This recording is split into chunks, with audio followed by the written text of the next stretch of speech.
अंकिता को पुलकित, सौरभ और अंकित तीनों बाहर ले जाते हैं चिल्ला कनाल के पास। उसके बाद पुष्प अंकिता को रात को 10 बजे के करीब फोन करता है। अंकिता का फोन स्विच ऑफ जाता है। हार कर वो पुलकित के पास फोन करता है तो पुलकित कहता है कि अंकिता के फोन की बैटरी डाउन हो गई है, वो मेरा फोन यूज कर रही है। अब 19 की सुबह तक अंकिता का जब फोन ऑन नहीं होता तो पुष्प हार कर तीनों को फोन करता है, यानी कि पुलकित को, अंकित को और सौरभ को, और उन तीनों की कॉल रिकॉर्ड करना स्टार्ट कर देता है ताकि उसको संभाल के रखा जा सके, पता किया जा सके कि आखिर मामला क्या है।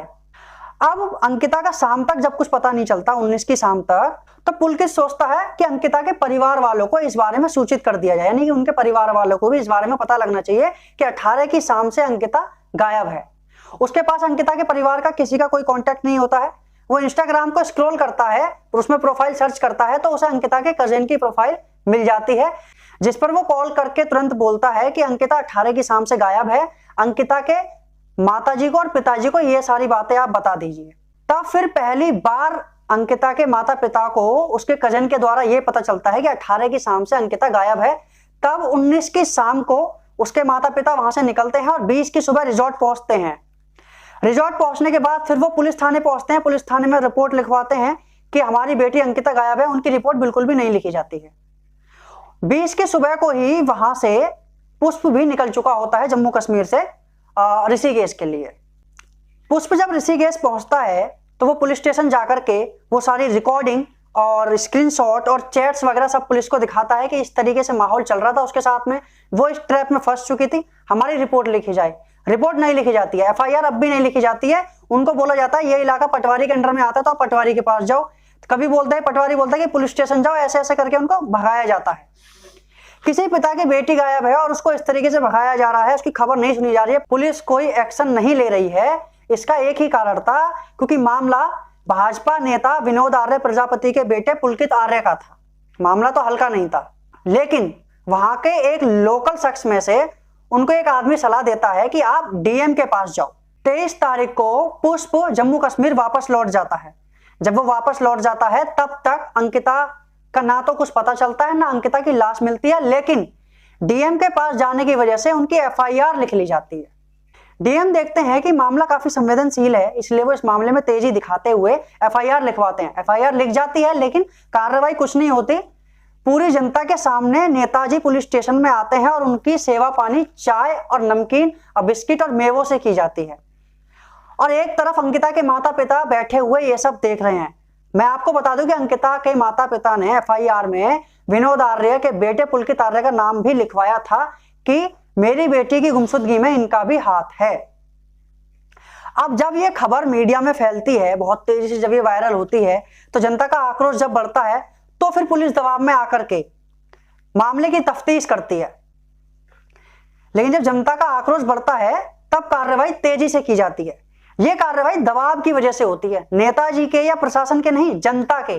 क्योंकि अगर नेताजी और प्रशासन का दबाव होता तो कार्रवाई तो पहले ही नहीं हो रही थी, कार्रवाई दबाई जा रही थी। लेकिन अब कार्रवाई हो रही है किसके कारण? जनता के कारण। जब जनता के आक्रोश के दबाव में आकर के पुलिस पुलकित आर्य, सौरभ और अंकित को गिरफ्तार करके लेके जाती है तो बीच रास्ते में ही जनता उनका वो हाल करती है जो ना देखने लायक है ना दिखाने लायक। उनको अर्धनंगा नहीं पूरा नंगा करके इस कदर धोया जाता है कि उनकी इज्जत और पतलून सब उतर चुकी होती है। अब मामला लेकिन दूसरी तरफ ये जाता है कि रिजॉर्ट को बुलडोजर से तोड़ दिया जाता है। इसको दो तरीके से देखा जाता है कि प्रशासन कहता है कि रिजॉर्ट गैर कानूनी था, अवैध रूप से बना हुआ था। अब मैं आपको रिजॉर्ट की एक बात बताऊं कि ये रिजॉर्ट 5 साल पहले बना था। जब ये रिजॉर्ट बना था तभी अवैध नहीं था, या तब किसी को 5 साल में नहीं दिखा कि अवैध था। एक कांड हुआ और तुरंत ये अवैध हो गया, तुरंत इसको बुलडोजर से गिरा दिया गया। इसके पीछे क्या हो सकता है इसका तो खैर पता एसआईटी की जांच में चलेगा, लेकिन शक ये लगाया जा रहा है कि इसमें सबूत मिटाने की कोशिश की गई है। सबूत कैसे? कि सबूत कुछ ऐसे कि इसमें वीआईपी कौन आने वाले थे, इस रिजॉर्ट में कुछ वीआईपी कमरे थे, उनका क्या हुआ, सीसीटीवी जब रिजॉर्ट गिराया गया वो तोड़ दिए गए, उनसे जो फुटेज मिलती वो भी नहीं मिली। काफी सारी चीजें हैं जो इस मामले में दब चुकी हैं, जो शायद ना बाहर आ पाए, लेकिन जो चीज बची कुची हैं उन पर जांच चल रही है एसआईटी की। अब एसआईटी की इस जांच में एक और मोड़ आ गया है कि एसआईटी ये कंफर्म करना चाहती है कि पुष्प का पहले से पुलकित से कोई संबंध तो नहीं है, कि उसने अंकिता को वो जॉब ऑफर दिखाया ऑनलाइन और फिर उसको वहां भेजा। हालांकि इसमें दो तरीके से देखा जा सकता है कि या तो नेताजी के दबाव में इस मामले को दूसरी तरफ पलटा जा रहा है, या फिर यह सच भी हो सकता है कि एक ट्रैप हो कि पुष्प ने ऑनलाइन उससे दोस्ती करी, उसको जॉब ऑफर भेजा और फिर उसको वहां ज्वाइन करवाया और फिर उसको उस नर्क में ढकेल दिया। ऐसा हो भी सकता है। हम इस चीज की कोई दावेदारी नहीं करते हैं, जो भी पता चलेगा वो एसआईटी की जांच के बाद सामने आएगा। अब जब पुलकित, सौरभ और अंकित को गिरफ्तार कर लिया जाता है तो वो रिमांड में ये खुलासा करते हैं कि उन्होंने चिल्ला कनाल में 18 तारीख को ही अंकिता को फेंक दिया था।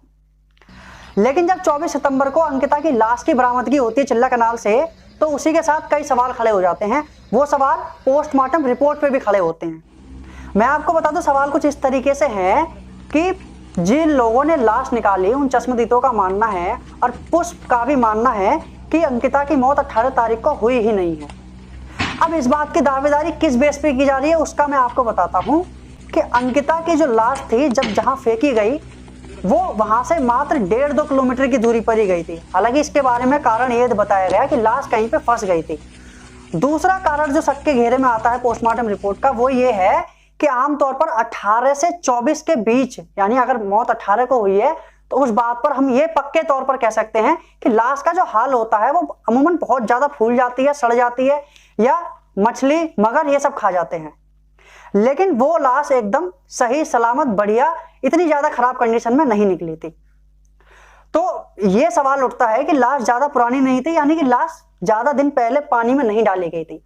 और मैं आपको बता दूं कि पोस्टमार्टम की रिपोर्ट भी अगर गलत होती है, गलती से भी अगर गलत होती है, तो वो आमतौर पर 2 या 4 घंटे का हेरफेर होता है। 24 घंटे का हेरफेर पोस्टमार्टम रिपोर्ट में नहीं होता। लेकिन पोस्टमार्टम रिपोर्ट में यह बताया गया है कि अंकिता की मौत 18 तारीख को हुई थी। अब सवाल ये खड़ा होता है कि पोस्टमार्टम रिपोर्ट गलत तैयार की गई है दबाव में, या अंकिता की मौत सच में 18 को हुई है। और अगर अंकिता की मौत सच में 18 को हुई है तो उसकी लाश इस तरीके से सही सलामत किस तरीके से निकली, ये भी एक जांच का विषय है। अब हम आगे बात करते हैं कि जैसा कि हमने पिछली वीडियो में आपको दिखाया था, जिसके बाद मैं ये वीडियो बना रहा हूं, कि पत्रकारों को यह धमकी दी जा रही है कि इस मामले पे वीडियो मत बनाओ, पुलकित आर्य बाहर आकर के सबको देख लेंगे। अब ये कौन है, किसने धमकी दी है, किस बेसिस पर दी है, किसके कहने पर दी है, ये तो कुछ पता नहीं चला है। लेकिन जो धमकी दी गई है इससे कोई भी पत्रकार नहीं डरने वाला है। इस बात का संदेश सभी दे चुके हैं, क्योंकि उसके बाद में कई हजार वीडियो पुलकित आर्य मामले पर आ चुके हैं। अब आगे देखना यह है कि यह मामला बाकी सभी मामलों की तरह दब जाता है या फिर इस मामले को सही तरीके से जांच करके दोषियों को सजा दिलवाई जाएगी। देखो, आमतौर पर हमारे देश भारत में क्या होता है कि जब कोई मामला गर्म होता है तब तक वो गर्म होता है जब तक कुछ दिन नहीं बीत जाते उस मामले को, या फिर अगला कोई मामला नहीं आ जाता। जैसे कोई नया मामला आता है पिछले मामले को सब भूल जाते हैं। जैसे कि चंडीगढ़ यूनिवर्सिटी मामले को सब भूल गए, जैसे कि अंकिता दुमका वाले मामले को सब भूल गए, जैसे कि लखीमपुर खीरी वाले मामले को सब भूल गए। मैंने ये 3 मामले गिना दिए, लेकिन इन तीनों के बारे में अब कोई भी सर्च या कोई बात नहीं कर रहा है। कुछ गिने चुने लोग हैं जो हाँ कर रहे हैं, अभी भी इस पर रिसर्च कर रहे हैं। लेकिन मेरी आपसे एक गुजारिश है कि इस मामले को कतई भी शांत नहीं होने देना है। इस मामले पर अपनी पूरी नजर बनाए रखनी है कि आखिर इस मामले में चल क्या रहा है, क्योंकि यह भी हो सकता है कि हम इस मामले से नजर हटा लें और आरोपी हमारी नाक के नीचे से जेल से निकल के, यानी कस्टडी से निकल के अपनी नॉर्मल जिंदगी जी और किसी और को फंसा करके उसमें डाल दिया जाए। ऐसा होता है। इसलिए मैं आपसे कह रहा हूं कि मेरे से जितना हो सकेगा मैं इस मामले पर पूरी नजर बना करके आपके सामने हाजिर करूंगा कि क्या चल रहा है। लेकिन आप लोगों से भी गुजारिश है, इस मामले को पूरा गहन में रखिएगा, अपने ध्यान में रखिएगा कि इसमें चल क्या रहा है। जैसे कि जब बड़े लोग कुछ करते हैं तो वो नहीं फंसते, उनके ड्राइवर, नौकर, माली ये सब फंसते हैं। तो ऐसा कुछ यहाँ ना हो जाए, इस बात पर हमें खासा ध्यान रखना है। तो आज की इस वीडियो में इतना ही। हम सबका एक ही नारा कि जस्टिस फॉर अंकिता। कुछ भी करके इस नारे को शांत नहीं पड़ने देना है जब तक ये केस पूरी तरीके से फाइनल नहीं हो जाता।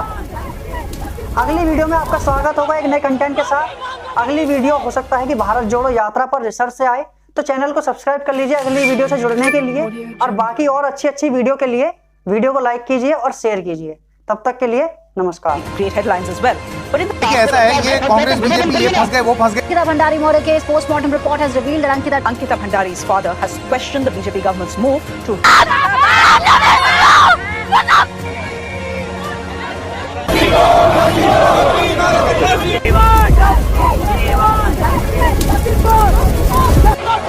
माफी मांगो गरीब